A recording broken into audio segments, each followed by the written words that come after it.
할렐루야. 여러분 지난 일주일 동안 잘 계셨죠? 내 얼굴 보니까 여러분 얼굴이 빛나는 걸 보니까 일주일 동안 잘 지내신 것 같습니다.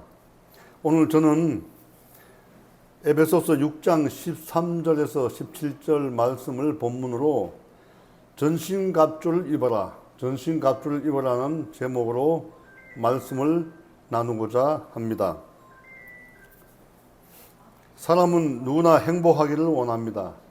여러분 행복하시죠? 네, 그렇습니다. 사람은 누구나 행복하기를 원합니다. 하나님께서 우리를 행복하도록 지으셨기 때문입니다.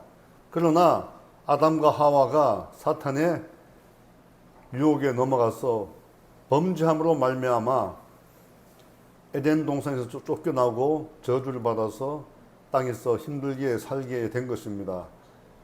에덴 동산에서 편안하고 행복하게 살도록 지었는데 사탄 마귀의 괴계에 빠져서 타락함으로 말미암아 행복은 멀리 떠나갔던 것입니다.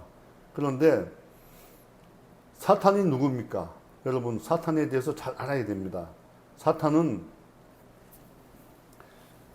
하늘나라에서 하나님을 보좌하던 천사장 루시퍼가 교만하고 타락하여서 하나님한테 배반함으로 말미암아 천국에서 쫓겨나고 그리고 타락했던 천사들과 함께 연합하여 공중 권세를 잡고 이 땅에 하나님의 통치가 이루어지는 것을 방해하고 막고 하는 것을 목적으로 지금 활동하고 있습니다. 하나님의 나라는 결국 하나님께서 하나님을 믿는 백성들을 통해서 이 나라에 하나님의 통치가 이루어지도록 하는데 하나님의 백성들이 하나님을 배반하고 타락시키는 것이 그들의 주 목적입니다. 그러면 우리가 사는 이 세상은 공중 권세를 잡은 사람들에 의해서 영적 전쟁을 벌이는 그런 전쟁터입니다. 그러므로 여러분, 지피지기면 백전백승이라는 손자병법에 나와 있는 말처럼 우리가 저걸 알고 나를 알면 100번 싸워도 이긴다는 것입니다. 사탄이 어떤 존재인지 사탄의 전략이 무엇인지를 알게 되면 우리는 백전백승을 하게 됩니다. 오늘 본문에 보니까 그러므로 하나님의 전신갑주를 취하라. 이는 악한 날에 너희가 능히 대적하고 모든 일을 행한 후에 서기 위함이라. 이렇게 말씀하고 있습니다. 악한 날에 사탄 마귀가 우리를 유혹하고 넘어뜨리려 하는 공격하고 있는 그 시점에 우리가 능히 사탄 마귀를 대적하고 모든 일을 행한 후에 우리가 승리한 후에 든든히 서기 위하여서 우리를 그렇게 전신갑주를 취하라는 것입니다. 여러분, 전신갑주가 무엇이 있습니까? 오늘 본문에 보니까 진리로 너희 허리를 띠고 진리의 허리띠, 의의 호심경, 평안의 복음이 준비하는 신발, 그리고 믿음의 방패, 구원의 투구, 성령의 검, 곧 하나님의 말씀이라고 이렇게 기록하고 있습니다. 그럼 우리가 사탄 마귀를 능히 이기기 위해서 전신갑주를 입어야 되는데, 첫째, 우리가 진리의 허리띠를 띠어야 합니다. 저는 이번 주에 이 앞에 세 가지를 말씀드리고 다음 주에 나머지 세 가지를 말씀드리고자 합니다. 첫째, 진리의 허리띠를 둘러야 합니다. 에베소서 6장 14절에 그런즉 서서 진리로 너희 허리띠를 띠고 라고 하고 있습니다. 여러분, 허리는 인체의 중심입니다. 인체를 받쳐주는 가장 핵심적인 것이 허리입니다. 허리가 힘을 쓰지 못하면 사람이 주저앉고 쓰러지게 됩니다. 그러므로 허리를 튼튼하게 하는 것이 굉장히 중요합니다. 우리가 일상생활을 하면서도 허리의 근육을 키워야지만은 허리가 튼튼하게 서서 몸을 받쳐주고 척추가 곧게 서는 것입니다. 씨름 선수들이 삿발을 당길 때 허리에 있는 삿발을 강력하게 당깁니다. 그건 뭐냐면 허리에 힘을 쓰지 못하도록 하기 위해서 그렇게 하고 있는 것입니다. 여기서 진리란 것은 하나님의 계시, 하나님의 말씀을 의미하는 것이지만 사도 바울은 여기서 더 강조하는 것이 히라보로 쓰였는데, 사도 바울은 편지에서 이 진리를 도덕적으로 전혀 흠이 없는 정직함과 성실함을 말하고 있습니다. 왜 그 정직함과 성실함을 강조했을까요? 당시 에베소 교회가 거짓과 기만을 일삼는 사탄의 계획으로 인해서 영적으로 굉장히 어려움을 겪고 있었기 때문입니다. 사도 바울 당시에 에베소는 로마 제국에서 네 번째로 큰 도시였습니다. 세계 7대 불가사의 가운데 하나인 거대한 아데미 신전이 있었고, 그 다음에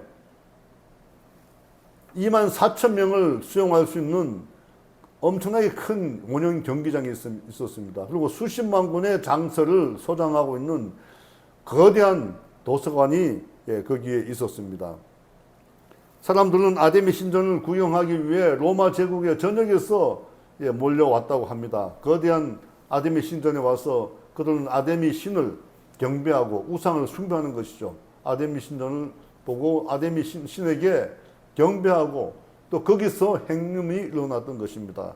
그래서 영적으로 굉장히 타락한 도시였고, 또 수십만 권의 책을 보유한 그 도서관에서 지식을 많이 습득한 사람들이 교만하고, 그러므로 거짓된 사상들이 교회에 파고들게 된 것입니다. 사도 바울 당시에는 사도 바울이 거기서 굉장하게 그 진리의 말씀을 선포했지만은 많은 공격을 당했습니다. 이단과 다른 유대인들로부터 핍박을 받았습니다. 그리고 교회가 든든히 서가는 것을 보고 떠났는데 3차 로마 감옥에 1차로 감옥에 수감되어 있을 때 두기고를 통해서 이 사실을 알게 됩니다. 에베소 교회가 첫사랑을 잃어버리고 하나님의 말씀에 굳게 서서 가기 위해서 굉장히 노력했지만 지금 영적으로 굉장히 어려움을 당하고 있다. 그것은 이단 사설들과 그리고 거짓을 행하는 사람들, 그리고 행음을 행하는 음란한 문화가 교회에 들어왔다는 것입니다. 그래서 사도 바울은 두기고를 통해서 복음을 편지를 이제 써서 전하게 됩니다. 그것이 에베소 교회와 그 주변에 있는 모든 교회들에게 읽히도록 사도 바울은 그렇게 썼던 것입니다. 에베소 교회는 사도 바울이 2차 전도 여행 때 처음 에베소를 방문해서 복음을 전했고, 3차 전도 여행 때는 3년간 이곳에 머물면서 두란노 서원에서 설교하고 오직 강론에 집중을 했습니다. 3차 전도 여행 때 아굴라와 브루스길라 부부와 함께 에베소를 방문해서 그곳에서 교회를 세우게 됩니다. 사도 바울은 주 62년경에 에베소에 보내는 편지를 써서 두기를 통해서 전달하면서 에베소 교회가 든든히 서가고 영적 전쟁에서 승리하도록 전신갑주를 입으라고 말씀하셨던 것입니다. 사도 바울은 에베소서 4장 22절에서 25절에 이렇게 말씀하고 있습니다. 너희는 유혹의 욕심을 따라 썩어져가는 구습을 따르는 옛 사람을 버리고 오직 너희의 심령이 새롭게 되어 하나님을 따라 의와 진리의 거룩함으로 지음을 받은 새 사람을 입으라. 그런즉 거짓을 버리고 이웃과 더불어 참됨을 말하라. 이는 우리가 서로 지체가 됨이라고 했습니다. 아멘. 이처럼 거짓을 버리고 이웃과 더불어 참됨을 말하라고 한 것입니다. 얼마나 거짓이 그 교회 안에 들어왔는지를 우리가 이 성경 구절을 통해서 알 수가 있습니다. 하나님을 따라 의의 진리의 거룩함을 함으로 지음을 받은 새 사람을 입으라고 했습니다. 이 사람 에베소 교회 성도님들이 처음에는 모든 욕심을 버리고 하나님께 집중하고 하나님의 말씀에 따라 살았지만 유혹의 욕심을 따라서 구습을 따라가게 된 것입니다. 유혹의 욕심을 따라 썩어져가는 구습을 따르는 옛 사람을 벗어버리고 이렇게 강조를 하고 있습니다. 얼마나 사탄 마귀가 그들을 유혹했는지 그들이 옛날 버렸던 구습을 다시 따라서 행하게 됐던 겁니다. 진실함과 성실함이 사라지고 다툼과 분냄과 시기와 질투와 음란과 태폐 문화가 에베소에서 널리 퍼져 있었고 그것이 교회에 들어왔던 것입니다. 사도 바울은 27절에서 그러므로 마귀에게 틈을 주지 말라고 그렇게 강조를 합니다. 성도 여러분, 마귀는 우리가 잠시 틈을 주게 되면 그 틈을 파고 들어와서 우리를 유혹하고 타락시키는 전략을 사용하고 있습니다.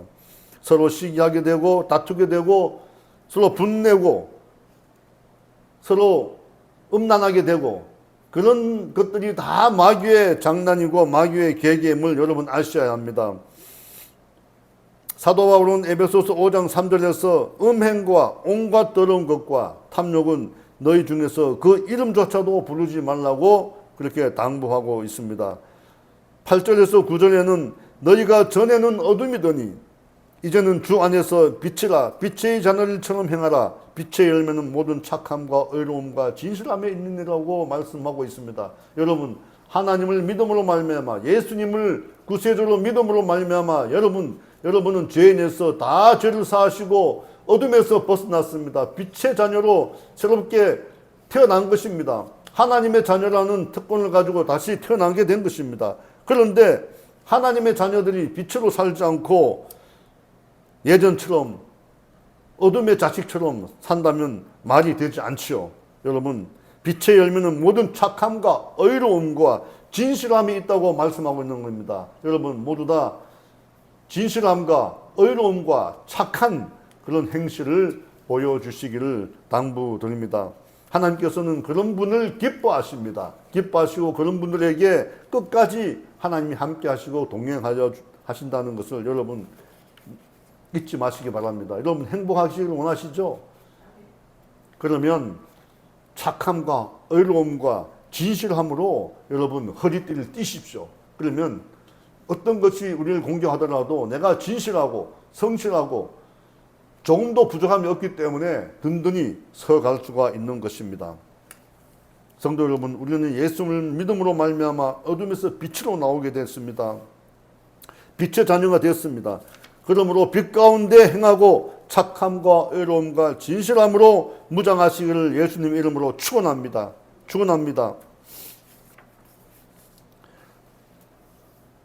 솔로몬 왕건 잠언서 11장 3절에서 정직한 자의 성실은 자기를 인도하거니와 사악한 자의 폐역은 자기를 망하게 하느니라고 했습니다. 또 잠언 28장 18절에서 성실하게 행하는 자는 구원을 받을 것이나 굽은 길로 행하는 자는 곧 넘어지리라고 말씀하셨습니다. 마귀는 예수님도 유혹하여 넘어뜨리려고 했습니다. 여러분이 다 아시다시피 예수님께서 요단강에서 세례 요한으로부터 침례를 받고 난 다음에 물에서 올라오실 때에 하늘에서 비둘기같이 성령이 임했습니다. 예수님께서 성령 충만하여 광야에서 40일간 금식 기도를 하고 난 다음에 사탄 마귀가 예수님께 와서 유혹을 하게 됩니다. 첫째, 돌덩이를 떡덩이로 만들라고 말씀을 합니다. 그럴 때 예수님께서는 신명기 8장 3절 말씀을 인용하여 사람이 떡으로만 살 것이 아니요 하나님의 입으로부터 나오는 모든 말씀으로 살 것이라고 말씀하시면서 마귀를 물리쳤습니다. 성도 여러분, 세상을 살아가면서 무엇을 먹을까, 무엇을 마실까, 무엇을 입을까 염려 근심하시지 마시기 바랍니다. 우리가 떡으로만 살 것이 아니고 하나님의 입으로부터 나오는 모든 말씀으로 우리가 살아가야 된다는 것을 예수님께서 마귀를 물리치면서 말씀하셨습니다. 하나님은 신명기에서도 분명히 말씀하셨습니다. 이스라엘 백성들에게 사람이 떡으로만 살 것이 아니요 하나님의 입에서 나오는 모든 말씀으로 살아가야 된다고 말씀하신 것입니다. 영적으로 타락하지 말라는 것입니다. 어떤 사탄 마귀의 계계가 유혹하더라도 하나님의 말씀에 굳게 서서 우리가 성실함과 진실함으로 허리띠를 동여매고 흔들림 없는 굳건하게 딱 버티고 서서 사탄 마귀의 계계에 우리가 대항하여 물리쳐야 된다는 것을 강조하고 있는 것입니다. 사탄 마귀는 두 번째에 예수님을 거룩한 성전으로 올라가서 성전 꼭대기에 세우시고 거기서 하나님의 아들이거든 뛰어내리라고 합니다. 그때 예수님께서 신명기 6장 16절 말씀을 인용하여 주 너희 하나님을 시험하지 말라, 주 너희 하나님을 시험하지 말라고 강력하게 말씀을 합니다. 그때 사탄 마귀가 도망을 가게 된 것이죠.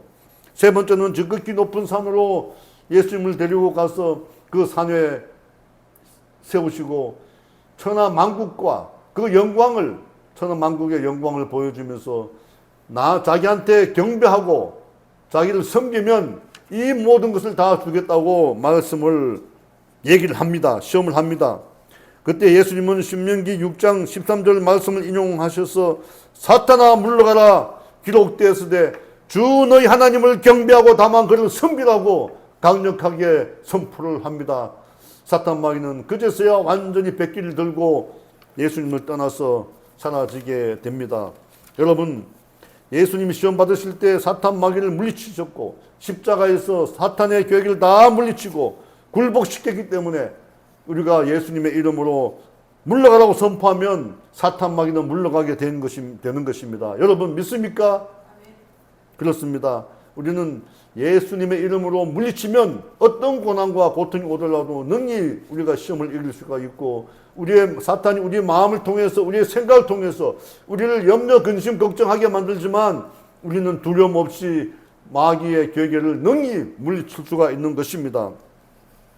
예수님은 요한복음 8장 30절에서 진리를 알지니 진리가 너희를 자유롭게 하리라고 말씀하셨습니다. 여러분, 진리가 무엇입니까? 하나님의 말씀이고 예수님의 말씀이고, 그리고 그 말씀 안에 있는 성실함과 진실함으로 허리를 띠게 된다면 여러분, 우리는 어떤 상황 속에서도 자유함을 얻을 수가 있는 것입니다.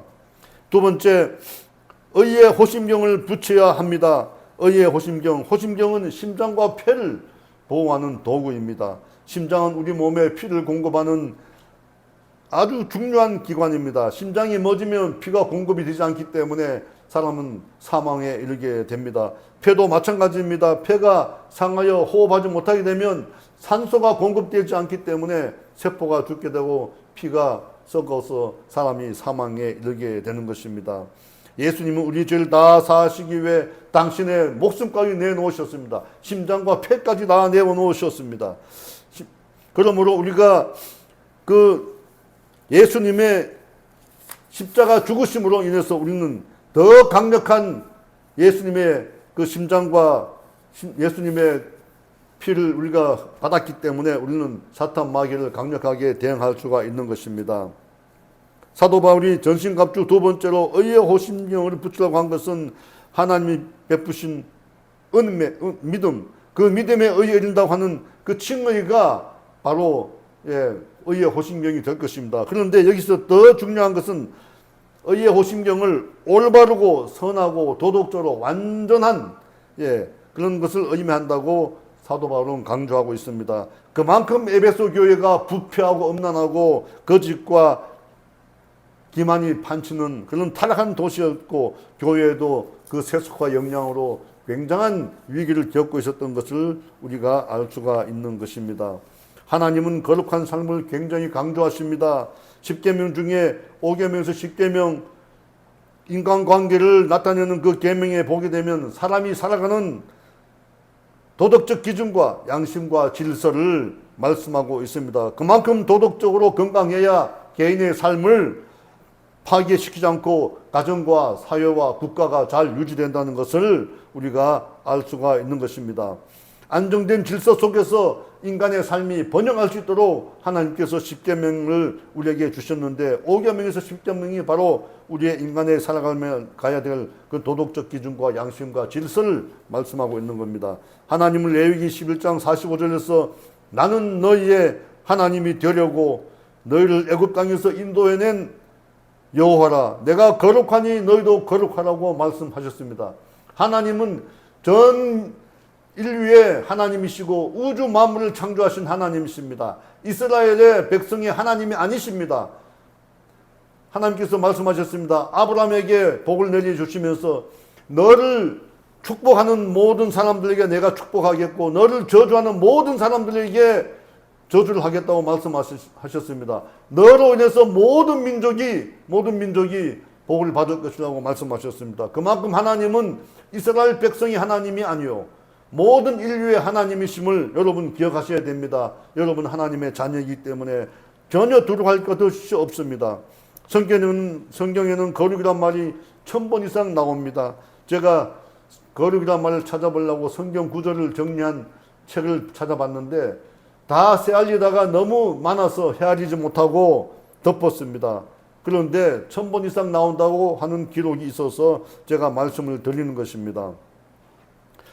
거룩은 구약에서는 하나님이 계신 곳 성소를 말씀하시는 것이죠. 그리고 하나님의 성품을 나타내는 말씀입니다. 신약에서는 영적으로 도덕적으로 흠없는 경건을 의미한다고 합니다. 성도 여러분, 심장은 곧 마음입니다. 우리가 마음이 흔들리면 희망과 소망도 무너지고 인생이 무너집니다. 사탄 마귀는 우리의 마음을 흔듭니다. 우리 마음에 근심과 걱정을 가져다 줍니다. 그러므로 우리가 심장을 튼튼하게 해야 됩니다. 가슴을 우리는 굳건하게 해야 됩니다. 여러분, 솔로몬 왕은 잠언 4장 3절에서 무릇 지킬 만한 것보다 더욱 너의 마음을 지키라. 생명의 근원이 이에서 남이라고 말씀하셨습니다. 생명의 근원이 마음에서부터 나온다고 말씀하고 있는 것입니다. 성도 여러분, 마음을 잘 지키시기 바랍니다. 사탄 마귀는 하와를 유혹할 때도 하와의 생각부터 바뀌게 하고 그 마음을 바꾸게 한 것입니다. 교묘야말로 유혹하여서 마음에 근심 걱정 교만이 들게 하고 할 수 있겠다, 해보겠다, 내가 하나님의 말씀을 안 들어도 내가 할 수 있겠구나 하는 그런 마음을, 교만한 마음을 심어주게 되는 것입니다. 죄를 지은 사람은 이름만 누가 불러도 가슴이 덜컹거립니다. 왜 그렇습니까? 양심의 가책 때문에. 자기가 죄를 지은 것이 들키지 않기 위해서 자기가 움찔하다 보니까 가슴이 덜컥 내려앉는 것입니다. 이런 얘기했지 않습니까? 나는 내가 지난 여름에 한 일을 알고 있다 이렇게만 얘기해도 사람들이 다 깜짝 놀랍니다. 가슴이 덜컥 내려앉습니다. 왜 그렇습니까? 우리가 보이지 않는 양심의 가책을 받을 수 있는 일을 했기 때문입니다. 그것이 작은 죄든 큰 죄든 간에 하나님이 보실 때에 하나님께서 다 알고 계신다는 것입니다. 그래서 양심의 가책을 받는 것입니다. 하나님 우리의 머리털까지 세시고 우리의 세면 음식까지 들으시는 아주 세밀하신 분이십니다. 디테일하신 분이십니다. 하나님께서 모세를 통해서 율법을 635가지를 주셨는데 그 정도로 세밀하게 우리가 행복하게 살 수 있도록 사탄 마귀에 넘어가지 않고 우리가 담대하게 세상을 극복하며 살아갈 수 있도록 율법을 주신 것입니다. 전도서 7장 20절에 선을 행하고 전혀 죄를 범하지 아니하는 의인은 세상에 없기 때문이라 이렇게 말씀하셨습니다. 세상에 죄를 범하지 않는 사람이 아무도 없기 때문에 너가 지난 여름에 한 일을 내가 알고 있지 이렇게 얘기하면 사람들이 다 가슴이 철컥 내려앉게 되는 것입니다. 다윗 왕도 잠시 마음을 뺏겨 밧세바와 범죄한 이후에 나단 선지자가 왔을 때 회개하며 하나님께 간구를 합니다. 시편 51장 10절에 하나님이여 내 마음에 정한 마음을 창조하시고 내 안에 정직한 영을 새롭게 하소서라고 하나님께 간구합니다. 내 안에 정직한 마음을 새롭게 하소서, 정직한 영을 새롭게 하소서. 하나님이여 내 속에 정한 마음을 창조하시고, 정한 마음, 여러분 깨끗한 마음입니다. 정직한 마음입니다. 성실한 마음입니다. 그런 마음을 창조하시고 내 안에 정직한 영을 새롭게 하시옵소서. 그렇게 간구를 하고 있습니다. 여러분 정직한 영을 늘 마음에 둬야 할 것입니다. 여러분이 정직해야 되시고 여러분이 정한 마음을 가지고 살아가야 한다는 것을 여러분 꼭 기억하시고 하나님의 말씀에 순종하여 여러분 세상 살아가는데 정한 마음으로 선한 마음으로 깨끗한 마음으로 살아가시기를 예수님의 이름으로 축원합니다. 예수님 하늘에 올려가시기 전에 이 세상에 남겨진 하나님의 백성들, 제자들과 하나님을 따르는 백성들, 또 많은 사람들에게 하나님께 간구를 합니다. 하나님의 백성들이 죄에 빠지지 않도록 지켜주실 것을 간절히 기도하는 대목이 나옵니다. 요한복음 17장 11절에 예수님은 나는 세상에 더 있지 아니하오나 그들은 세상에 있사옵고 나는 아버지께로 가옵나니 거룩하신 아버지여 내게 주신 아버지의 이름으로 그들을 보존하시옵소서. 이렇게 예수님께서 기도를 하십니다.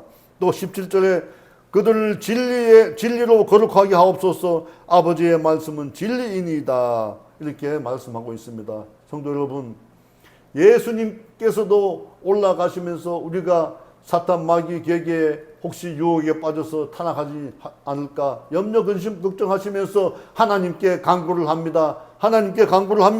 하나님께서 진리의 말씀으로 저들을 보호해달라고, 구원해달라고, 거룩하게 해달라고 그렇게 말씀을 하고 계신 것입니다. 성도 여러분, 우리 모두 심장 곧 마음을 지켜 마귀와 싸워서 승리하고 승리의 날에 면류관을 받으시기를 예수님 이름으로 축원합니다.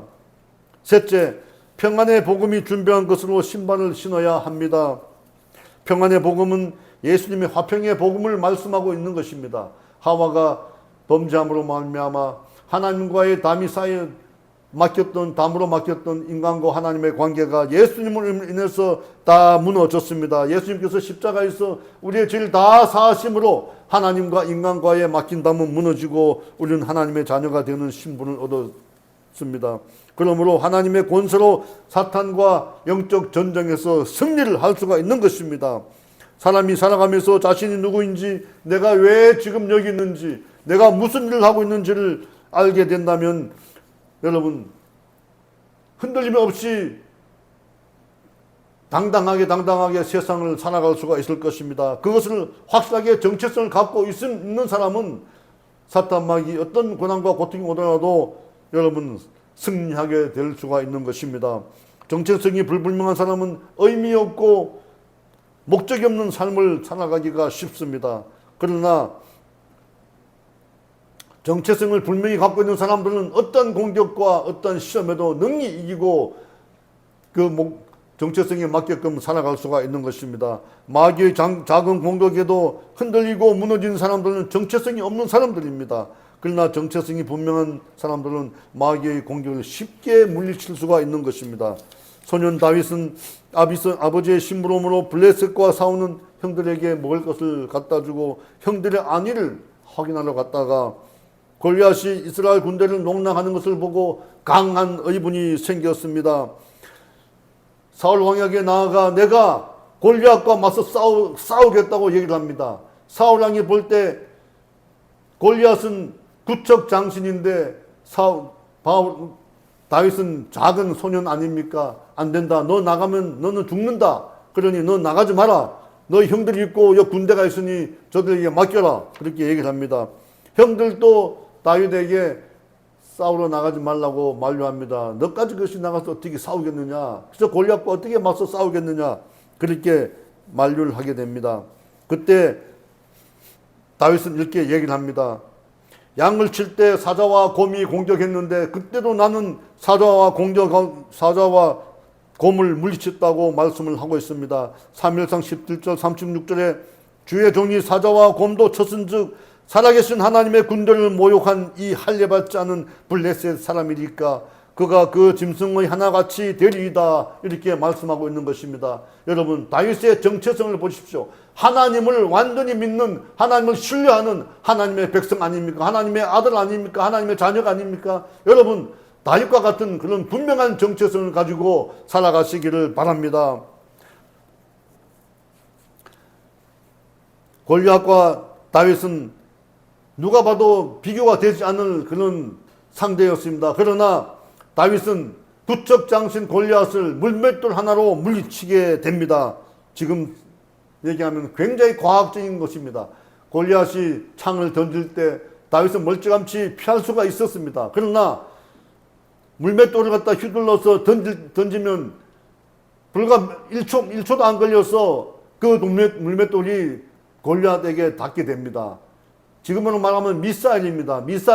미사일로 그렇게 공격을 하니 골리앗이 당할 재간이 없죠. 하나님께서는 다윗을 광야에서 양을 칠 때 훈련시키셔서 그만큼 기술을 습득하게 했던 것입니다. 여러분 우리가 하나님께서 우리한테 고난을 줄 때 그 고난이 우리를 훈련시킨다는 것을 알게 될 겁니다. 그 고난을 두려워하지 마십시오. 고난은 우리를 훈련시켜서 정금같이 오늘 다윗처럼 정금같이 나오게 하여 하나님의 백성들이 사탄 마귀에 굴복하지 않고 승리할 수 있도록 우리를 다듬고 하는 것을 여러분 기억하시기 바랍니다. 그 마귀가 오는 시험도 있지만은 하나님께서 우리에게 시험을 주실 때는 능히 우리가 시험을 극복할 수 있는 그 시험을 우리에게 주신다고 말씀하고 계신 것입니다. 다윗이 광야에서 훈련받았듯이 우리가 고난의 현장에서 훈련받는 것을 두려워하지 말고 여러분 고난이 올 때, 역경이 올 때, 시련이 올 때 당당하게 맞서서 시련을 극복하시기 바랍니다. 시련은 고난은 우리에게 축복을 가져오는 또 다른 통로임을 여러분 기억하시기 바랍니다. 성도 여러분, 예수님이 주신 평안의 복음의 신발을 신고 마귀를 대적하여 승리하시기 바랍니다. 마귀가 영적으로 우리를 무너뜨리려고 호시탐탐 노리고 있습니다. 그러므로 우리는 깨어서 기도해야 됩니다. 베드로 사도는 베드로전서 5장 8절에서 근신하라 깨어라 너희 대적 마귀가 우는 사자같이 두루다니며 산길차를 찾나니 이렇게 말씀하고 있습니다. 성도 여러분, 말씀을 마치겠습니다. 그러므로 성도 여러분, 우리는 늘 깨어서 기도하시기 바랍니다. 오늘 성경에서 말씀하신 대로 첫째, 진리의 허리띠를 띠고 의의 호심경을 붙이고 평안의 복음으로 준비한 신발을 신고 영적으로 무장하여 마귀의 계계와 관계를 유혹을 물리치고 승리하여 여러분 행복한 삶, 행복한 신앙생활 하시기를 예수님의 이름으로 축원합니다. 축원합니다. 축원합니다.